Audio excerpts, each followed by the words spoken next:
Ассаламу алейкум, кандайсыңар туугандар? Дагы бир жолу. Өткөндө жанагы самозанятый болуп, Яндекс менен прямой баягы договор түзгөндөн кийин, ошо договордун негизинде регистрацияны узартса болот десем, анча-мынчалар түшүнбөй жатат да жанагы.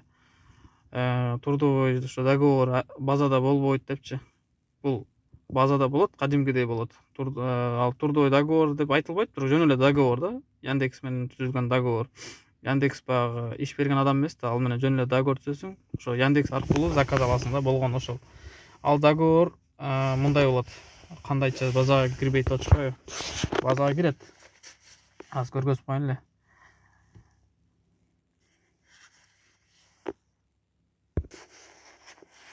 Мындай приложениени өткөрөсүңөр. Көргөзүп коеюн башынан баштап. Мой налог дегенди. Ошол приложениени өткөргөндөн кийин сен уже самозанятый өткөргөндөн эмес, ушул приложениени өткөрүп регистрация болгондон кийин сен уже самозанятыйсың да. Бул приложениени өткөргөндө неме дейт? Через госуслуга киресиңби же регистрация мындай эле болосуң дейт. Анан эгер госуслугаң подтвержденный болгон болсо, через госуслуга кирсең өзү эле сразу автоматически регистрация болуп каласың. Бул приложениени өткөрүп, ушул приложение регистрация болгондо уже сен самозанятый болосуң. Закон түрү сен баягы иштесең болот да, самозанятый катарычы. А самозанятый болгондон кийин анан Яндекске заявление таштайсың. Анан заявление таштап, ал жака запись болуп, анан кийин офисине барып Яндекстин ал жактан уланасың. Иностранецтерге ушундай экен, а гражданин Россияларга прямо эле через ошо приложение аркылуу Яндекске уланып койсо болот экен.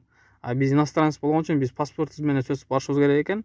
Анан кийин биз регистрация кылат экен мынакей заказдар, ар бир заказ. Бул жерде грязный эсептелет, ошол комиссияны грязнийден алат, налогтучу.